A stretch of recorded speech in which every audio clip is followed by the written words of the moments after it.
जय श्री राम दोस्तों, क्या ये देश डिक्टेटरशिप की तरफ बढ़ रहा है? क्या इस बार के इलेक्शन लास्ट इलेक्शन है? क्या एक एक करके विपक्ष की आवाज को दबाया जा रहा है? और क्या इलेक्टोरल बॉन्ड एक स्कैम है? अगर मैं विपक्ष की तरफ से देखता हूं तो बिल्कुल, और मैं ध्रुव राठी की द डिक्टेटर और डरा हुआ डिक्टेटर वाली वीडियो देखता हूं तो लगता है कि हाँ यार, बात तो बिल्कुल सही है। क्योंकि बीजेपी काम भी कुछ ऐसे कर रही है, जैसे कांग्रेस के अकाउंट फ्रीज करवाना हो, केजरीवाल जी को जेल में डलवाना हो, या देखा जाए तो जो लोग बीजेपी में शामिल हो गए हैं उन्हें क्लीन चिट मिलना हो, जैसे असम के सीएम हेमंत बिस्वा। अब इस पर किसी ने कहा कि अगर इस देश में डिक्टेटरशिप होती तो क्या जो इतना बोल रहे हैं वो इतना बोल पाते? इसका जवाब भी ध्रुव राठी ने बखूबी दिया है, एक टूटी हुई गाड़ी का एग्जाम्पल देकर कि अभी गाड़ी टूटी हुई है लेकिन चल रही है, तो क्या ये गाड़ी सही है? जिसे देखने के बाद लगता है कि यार बात तो सही है, देश जा तो डिक्टेटरशिप की तरफ ही रहा है। लेकिन जब बीजेपी इतना कर रही है और विपक्ष और उनके समर्थकों के हिसाब से वो देश को बर्बाद कर रही है, तो वो कौन लोग हैं जिन्हें समझ नहीं आता, और वो कौन लोग हैं जो बीजेपी के वोटर हैं और जिनके भरोसे पर बीजेपी 400 पार का नारा दे रही है? क्योंकि ध्रुव की वीडियो देखकर लगता है कि बीजेपी बिल्कुल भी सही नहीं है, और उसने अंत में भगवत गीता का कोट भी किया है कि कर्म करो, वोट करना कर्म है, और बात तो सही है। और उसने ये भी कहा है कि उसके 1 करोड़ सब्सक्राइबर हैं, और एक सब्सक्राइबर 100 लोगों को वीडियो शेयर करता है तो 1 बिलियन होते हैं। उस हिसाब से तो देश में क्रांति आ जाएगी और डिक्टेटरशिप खत्म हो जाएगी। जय हो। परंतु बंधु, ये तो एक पहलू है, तो दूसरा पहलू क्या है? क्योंकि हम एक तरफ देख के थोड़ी डिसाइड कर सकते हैं कि वोट किसको देना है। देखना तो दोनों तरफ पड़ेगा, क्योंकि एक तरफ बोलूंगा तो बीजेपी वाले नाराज हो जाएंगे कि हमारी साइड नहीं बोली कि हम क्या सोचते हैं और बीजेपी को वोट क्यों देते हैं। तो भक्तों सुनो, यही बोलते हैं ना तुम्हें, तो मैं तुम्हारे लिए ही बोलूंगा, क्योंकि अगर सिर्फ विपक्ष का बोलूंगा तो बीजेपी जेल में डलवा देगी, जैसा कि कहा भी जाता है। लेकिन माफ करना, विपक्ष की तरफ से भी बोलना जरूरी है, क्योंकि बीजेपी जेल में डलवाए न डलवाए, विपक्ष जरूर डलवा देता है। हाँ भाई, ये काम सिर्फ बीजेपी थोड़ी करती है, विपक्षी भी करता है। अब रचित कौशिक को देख लो, उन्होंने सिर्फ एक वीडियो बनाई थी कि सर जी के पुत्र 10 लाख रुपए प्रति महीना कैसे कमाते हैं, तो उन्हें पंजाब की पुलिस उठा कर ले गई, क्योंकि दिल्ली की पुलिस तो सर जी के अंडर आती नहीं थी। और तजिंदर बग्गा के साथ भी यही हुआ, पंजाब पुलिस उन्हें उठाने आ गई, सर पर पॉलिटिकल पार्टी का हाथ होने की वजह से वो बच गए। लेकिन रचित कौशिक का क्या? अरे फ्लो में मैंने ये बता दिया कि सभी पार्टियां यही करती हैं, छोड़ो, चलो बता दिया तो अब ये भी सुन लो कि जब कांग्रेस सेंटर में थी तो अमित शाह जी को जेल में डलवा दिया गया था। मोदी जी को जब जांच एजेंसी का समन आया था तो उन्होंने क्या कहा था, छोटा सा एक वीडियो है,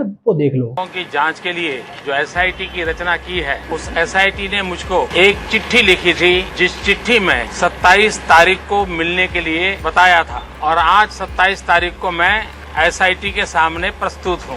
विस्तार से बात मेरे से की है, उन्होंने मेरे से की है। जो सवाल पूछने थे मैंने पहले से ही कहा है, भारत के संविधान, भारत का कानून सुप्रीम है। अरे ये दिखाने के बाद तो मैं फंस गया, सवाल उल्टा केजरीवाल जी पर आ गया कि वो पहले समन पर क्यों नहीं गए। अब अगर तुम यहाँ तक आ चुके हो तो तुम्हारे दिमाग में ये आ रहा होगा कि वोट किसे दे, क्योंकि दूध का धुला तो कोई नहीं है। तो बिल्कुल तुम्हें ज्यादा सोचने की जरूरत नहीं है, तुम्हें किसी भी पार्टी के काम करने के पीछे उसका मकसद देखना होगा कि उसका माइंड क्या है। जैसा कि ध्रुव ने कहा कि कर्म करो, तो वोट डालना तुम्हारा कर्म है, लेकिन उसी वोट डालने के कर्म के पीछे तुम्हारा उद्देश्य छुपा होता है कि तुम किसे जिताना चाहते हो, बीजेपी को जिताना चाहते हो, कांग्रेस, आम आदमी, या किसी अन्य को जिताना चाहते हो। अब थोड़ा क्लियर होता जा रहा होगा कि वोट किसको देना है, क्योंकि निर्णय आपका है, आप वोट किसे देते हैं, क्योंकि आप वोट उसी को देंगे जो आपकी नजर में सही है। अब मैं आपको थोड़ा इतिहास और थोड़ा वर्तमान बताऊंगा, जिससे थोड़ा आपको क्लियर हो जाएगा। और हाँ, वीडियो में ज्यादा एनिमेशन है नहीं और ना ही होगी, क्योंकि मैं प्रो एडिटर नहीं हूँ। अब थोड़ा चलते हैं इतिहास पर, ज्यादा नहीं, थोड़े में ही समझ जाना कि क्या करना है। दोस्तों, 1947 में हमारा देश आजाद हुआ, और उसके तुरंत बाद ही 1951 में कांग्रेस ने हिंदू धर्म पर पहला अटैक किया, हिंदू धर्मदान एक्ट लाकर। और यही कारण है कि सारे बड़े मंदिर गवर्नमेंट के कब्जे में है। इमरजेंसी का आपको पता ही है, उसका क्या बताना। लेकिन जब हम परमाणु का परीक्षण कर रहे थे तो भारत के ही एक शख्स ने अमेरिका को खबर लीक कर दी, उसका नाम है कमलनाथ, और वो कमलनाथ कांग्रेस में किस पद पर है ये बताने की जरूरत नहीं है। फिर प्लेस ऑफ वर्शिप एक्ट लाया गया, जिसका हवाला ज्ञान वापी पर दिया गया। वक्फ बोर्ड, जो कि बना तो अंग्रेजों के टाइम में, लेकिन फूला फला कांग्रेस के टाइम में। 1990, तुम्हें याद ही होगा कि भारत का एक हिस्सा हिंदू विहीन कर दिया गया, और तुम्हें यह भी याद होगा कि चेक करके बैठे हैं, सीट के नीचे बॉम्ब हो सकता है। एक टाइम यह भी था जब इस देश के प्रधानमंत्री ने कहा था कि इस देश की बस्तियों पर पहला अधिकार मुसलमानों का है। खैर, अगर इतिहास पर बोलूं तो पूरी वीडियो उसी में निकल जाएगी। और फिर बहुत लोग तो उस पर यह तर्क भी देते हैं कि मैं थोड़ी उस टाइम पे पैदा हुआ था जो कुछ बोलूं। अब ये सब सुनने के बाद अभी भी कुछ लोग कहेंगे कि भाई तू सिर्फ मोदी सरकार के बारे में क्यों बोल रहा है, but what about Indira Gandhi dictatorship, वो भी तो डिक्टेटर थी, उनके डिक्टेटर वाली चीजों के बारे में क्यों नहीं बात करता। ये फिर से एक फालतू का आर्गुमेंट, इसे एक रेड हेरिंग फैलेसी कहा जाता है। क्या मैं जिंदा था उस वक्त जिस समय इंदिरा गांधी ने इमरजेंसी लगाई? तो बिल्कुल, अब हम वो बात करेंगे जब तुम पैदा हो चुके थे। मैं बीजेपी की एक चीज भी नहीं दिखाऊंगा, सिर्फ अपोजिशन की दिखाऊंगा और सवाल पूछूंगा। तो बीजेपी से तो वैसे भी सवाल पूछे जा रहे हैं, जिनमें से कुछ वैलिड भी हैं। तो चलिए पहले आते हैं दिल्ली के मंत्री अतिशी जी पर। उनका कहना है कैंडिडेट गुंडा भी हो तो भी वोट देना, बस बीजेपी को हराना है।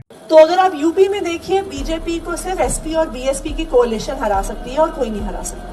सो if we were UP voters तो हमें क्या करना चाहिए था? हमें अपना वोट जाके एसपी बीएसपी के गठबंधन को देना चाहिए, चाहे उनका जैसा भी कैंडिडेट। हमारे एक जानकार है, वहाँ पे उनसे बात हो रही थी, तो कहते हैं जी हमारे इलाके का कैंडिडेट गुंडा है। मैं क्या करूँ? ऐसे अभी आंख बंद करके कोalition को डाल के वोट डाला, because this is an election जहाँ पे बीजेपी को हराना जरूरी है। अरे ध्रुव, इस पे सवाल नहीं पूछा और कहा जा रहा है कि कांग्रेस के अकाउंट फ्रीज कर दिए गए हैं। जब ये पढ़ा तो समझ में आया कि कांग्रेस के अकाउंट फ्रीज हुए ही नहीं है। 125 करोड़ रुपए भुगतान न करने की वजह से उनके कुछ अकाउंट अटैच कर दिए गए हैं, लेकिन कांग्रेस उनमें पैसे डाल भी सकती है और निकाल भी सकती है। भारतीय राष्ट्रीय कांग्रेस के अकाउंट फ्रीज कर दिए गए हैं, और फ्रीज ही नहीं कर दिए गए हैं, इनकम टैक्स डिपार्टमेंट ने बिना हमें बताए, बिना हमें नोटिस भेजे डायरेक्ट हमारे बैंक अकाउंट से करीब 115 करोड़ रुपए हड़प लिए हैं। 4 साल पुराना केस था, बैंक अकाउंट तो पहले ही फ्रीज हो सकते थे।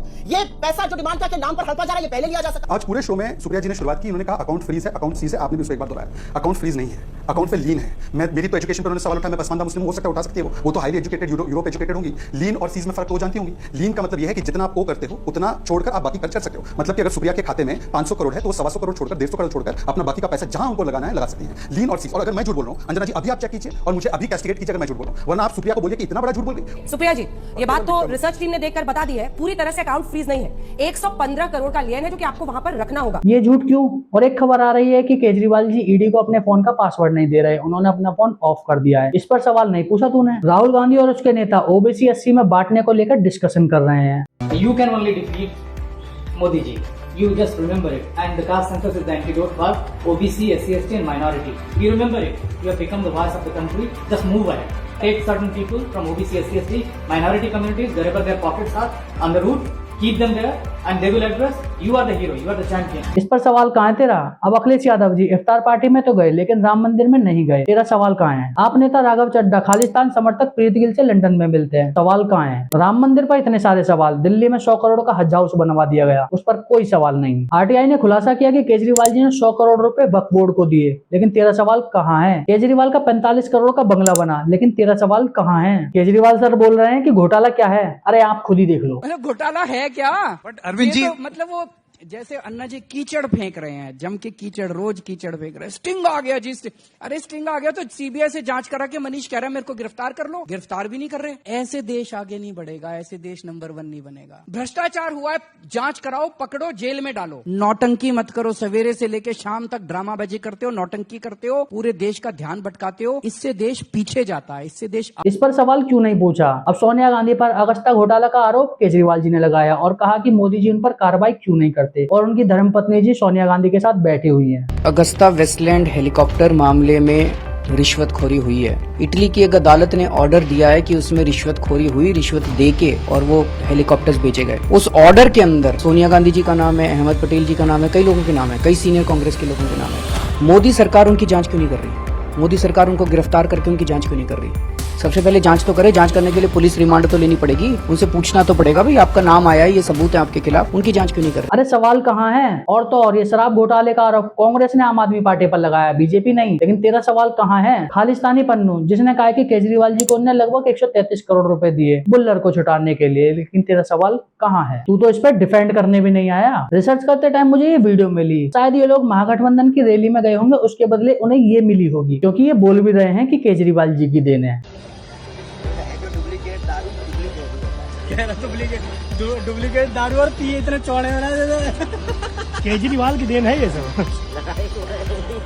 आएगी पुलिस वाले कहते वही तो देखेगा कि तुम हमारे झंडा पर टोपी बांटते रहो। कौन भाई वीडियो मत बनाओ यार। अरे यार मैं बीजेपी का सपोर्टर हूँ, बताऊंगा तो अभी केजरीवाल क्या यार। हाँ तो बताऊंगा कि केजरीवाल दारू पी के रोड भगवा रहा है। हाँ जी हाँ जी हाँ जी, करो करो। खैर ये तो हुई मजे की बात। अब आते हैं इलेक्टोरल बॉन्ड पर। बहुत बोल रहे हैं कि बीजेपी का ये चंदा वो चंदा। मैं कुछ बोलूं उससे पहले ये वीडियो देखिए। मेरे को पता तो चले, मैं जितना इसको देखने की कोशिश करता हूँ मुझे लगता है कि एक डिलीजेंस आपसे चूक हुई है कि आपको पता करना चाहिए था कि 50 लाख रुपया कौन दे रहा है। 2 करोड़ ये दे रहा है ना हेमराज, जो भी आप बोल रहे हो ये दे रहा है। पता कर कोई कंपनी जो करावल नगर गोकुलपुरी में अगर 50 लाख मिलते हैं तो सबको वहीं चलना चाहिए। तो सर ये एड्रेस हो सकता है, ये गड़बड़ एड्रेस। आप ये कह रहे हो हमें उस एड्रेस, उसका एड्रेस पता करना चाहिए, मतलब जो भी हमें पता पैसा करना चाहिए था उस मेरे एड्रेस हिसाब से आपको पता करना चाहिए। अब जो भी हमें देने आए हम ये देखें रवीश कहाँ रहता है। बड़ी जो भी की बात नहीं, अगर कोई 10,000 5,000 दे रहा है, कोई 50 लाख दे रहा है, कोई अगर कोई 500 करोड़ का कल को चंदा दे दे तो आप बिल्कुल पता नहीं करेंगे। मैं सहमत नहीं हूँ आपसे। अगर आप ये कहने की कोशिश कर रहे हैं कि हमें कोई 50,000 रुपए देने आए, 1 लाख रुपए देने आए, 2 लाख रुपए देने आए, हमारे लिए तो सर 50,000 रुपए भी बहुत ज्यादा है। 50,000 रुपए देने आए, मैं उसका एड्रेस देखने के लिए जाऊँ, ये इस एड्रेस पे रहता है कि नहीं रहता, इसने कहाँ से कमाया, इसको किसने दिया, सर वो दूसरी पार्टी देखे, मैंने अपनी ट्रांजेक्शन ईमानदारी से देखा तभी तो बताया ना। इस पर सवाल क्यों नहीं। और कितने मजे की बात है कि कोई हमें 50 लाख रुपए दे रहा है, चाहे वो लूट के लाया हो चाहे कहीं से भी लाया हो, हमें क्या मतलब, हमें तो मिल गए। खैर छोड़ो, 1256 करोड़ का हॉस्पिटल दिल्ली में बन के तैयार है डॉक्यूमेंट्स में। अब जब वहां पर गए तो क्या था वो देख लो। ये डीडीए ने दिल्ली गवर्नमेंट को हॉस्पिटल बनाने के लिए दी थी। ये वही जमीन है, ये वही जमीन है, यही अस्पताल है जी। ये अस्पताल दिल्ली सरकार अपने कागजों में यहाँ जो बना लिखा चुकी है, है, ये जो हम लोगों ने निकाला इसमें बना चुके हैं। ये वर्क वाज कम्प्लीटेड ऑन 28/6/2020। 28 जून 2020 को 1256 करोड़ में जो 7 टेम्परेरी हॉस्पिटल कोरोना में बनाने थे, वो बन में एक तिरारी में ये बन के तैयार हो गया था। अब ये कहाँ है हॉस्पिटल? जमीन पे चल नहीं पा रहे आप, कीचड़ है, समतल नहीं हो रही। अरे गिर गए हम तो यार। कंपटीशन के बाद ये काम इन्होंने स्टार्ट करने का बहाना किया था और उसके बाद पौने 2 साल हो गए, आज तक स्टार्ट ही नहीं हुआ है। अरे सवाल कहाँ है? अब रोहिंग्याओं को फ्लैट और दिल्ली की महिलाओं को 1-1 हजार रुपए, इस पर तेरा सवाल कहाँ है? इनके कारनामों की पूरी लिस्ट है, मैं पूछता रहूंगा सवाल कहाँ है, लेकिन जवाब नहीं मिलेंगे। तो 2 वीडियो दिखा के सवालों का सिलसिला खत्म करते हैं। एक टाइम था जब राम मंदिर को लेकर केजरीवाल जी ये बयान दिया करते थे, जब बाबरी मस्जिद का ध्वंस हुआ तो मैंने नानी से पूछा, नानी अब तो आप बड़े खुश हो गए, अब तो आपके भगवान राम का मंदिर बनेगा। कहती है ना बेटा, मेरा राम किसी की मस्जिद तोड़ के ऐसे मंदिर में नहीं बस सकता। अब ये बार बार पिछले 1 महीने से बीजेपी ने भी कहना चाहे मंदिर वहीं बनाएंगे, मंदिर वहीं बनाएंगे।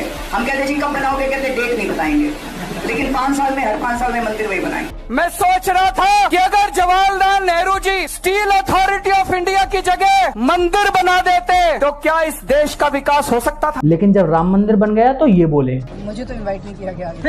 किया जाएगा तो आप जाएंगे। नहीं, जब भगवान राम का मंदिर है, भगवान राम पे सबकी श्रद्धा है, तो भगवान राम का आशीर्वाद चाहिए कि भगवान राम हमारे दिल्ली पे और पूरे देश पे अपनी कृपा बना के रखें। अब राम जी का विरोध करने पर इन्हें समझ में आया कि ये तो गड़बड़ हो गई और जेल जाने पर इन्हें भगवत गीता याद हो गई। इनकी पलटी की एक और वीडियो देखते हैं। पीछे आपकी गाड़ी है, खड़ी हुई है सिक्योरिटी की, सिक्योरिटी आपने ले ली, आज भी सिक्योरिटी लेके चल रहे हो। आप कहते थे मुझे सिक्योरिटी की जरूरत नहीं है। हाँ, फिर मकान आपने ले लिया, फरवरी में आपने अपनी कुर्सी छोड़ी, जुलाई में मकान खाली किया। बिल्कुल। और यही आरोप आप दूसरे के ऊपर लगाते थे कि ये देखिए जी सरकारी उस पर बैठे हुए हैं। तो ये जो तमाम यू टर्न है ना, इसको लेके भी लोग आपको पलटीवाल कहते हैं। आपने कहा मैं अपने बच्चों की कसम खाता हूँ कांग्रेस का समर्थन नहीं लूंगा, फिर आपने ले लिया कांग्रेस का समर्थन। खैर चलो कोई नहीं, राजनीति में चलता है। बीजेपी कौन सा दूध की धुली है, वो भी तो किसी किसी जगह पर गजब के कारनामे करती है, लेकिन उन गजब के कारनामों के पीछे एक मानसिकता होती है। अब मानसिकता की बात आई है तो इसकी वीडियो देखिए। स्पाइडरमैन फिल्म का कोट है, with great power lies great responsibility. दोनों साइडों को देखो,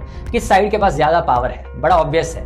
इजराइल की जो मिलिट्री टेक्नोलॉजी है, जो इनके डिफेंस सिस्टम्स है, जो इनकी एजेंसीज है मोसाद जैसी, उनसे compete करना नेक्स्ट टू इम्पॉसिबल है। तो इतनी पावर के साथ साथ इनकी रिस्पॉन्सिबिलिटी भी बढ़ जाती है। जो हमास जैसे लोग हैं जिन्हें इजराइल टेररिस्ट मानता है, अगर टेररिस्ट ग्रुप रॉकेट फेंकेंगे तो इन्हें भी उन्हीं की तरह रिस्पॉन्स करने की जरूरत नहीं है। इन्हें वायलेंस के रिस्पॉन्स में वायलेंस करने की जरूरत नहीं है, उसी लेवल का। अब इसकी मानसिकता तो तुम्हें पता चल गई और तुम्हें ये भी क्लियर हो गया कि कोई दूध का धुला नहीं है। तो हम ये देखेंगे कि पहले क्या था और अब क्या है, जिससे आपको बिल्कुल क्लियर हो जाएगा कि क्या करना है। तो चलिए पहले बाहर से स्टार्ट करते हैं। जब कांग्रेस सरकार थी तो सऊदी अरब भारत में मदरसा और आतंक बढ़ाने के लिए फंडिंग करता था और ये खबर आया करती थी।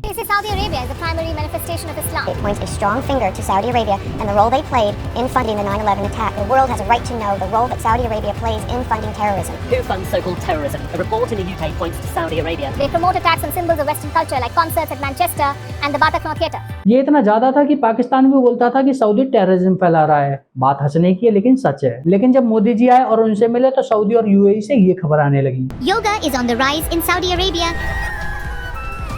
Babs Hindu Mandir, Abu Dhabi in UAE is a traditional Hindu place of worship. Site is located at Abu Murekha, which is near Al Reba of the Dubai Abu Dhabi Sheikh Zayed Highway. Welcome, Your Holiness, in the Emirate of Fujairah. The Crown Prince of Saudi Arabia said women in the Islamic country do not have to wear head covers. In a break from tradition, Saudi Arabia is set to open its first liquor store. It has decided to restrict the volume of loudspeakers at mosques. सोचो क्या बदला है। जो countries Bharat में गजवाए हिंद करती थी वो मोदी जी के आने के बाद में भगवा हो रही हैं। इसके बाद पाकिस्तान ने भी कहा कि सऊदी के मुसलमान असली मुसलमान नहीं हैं। एक टाइम था जब पड़ोसी देश हमसे लड़ रहा था तो हम यूएन में मदद मांगने गए थे और आज हम यूएन को भी आंख दिखाते हैं। एक टाइम था जब रामायण पर सवाल उठाए जाते थे, आज सऊदी जैसे देश में भी रामायण और महाभारत पढ़ाई जा रही है। एक टाइम था जब भारत में जय श्री राम बोलने पर ऐसे देखा जाता था पता नहीं क्या जुल्म कर दिया। यूके की पार्लियामेंट में भी गुजरा है जय श्री राम और यूएई का वर्क वीजा मिलना बहुत आसान हो गया है। अब थोड़ा देश के अंदर आते हैं। जब कांग्रेस थी तो पड़ोस का भिखारी कश्मीर मांगता था, आज भीख मांग रहा है। एक टाइम था जब वीडियो आती थी सैनिकों पर पत्थरबाजी की और हमारे सैनिक कुछ नहीं कर पाते थे। क्या निर्बल थे?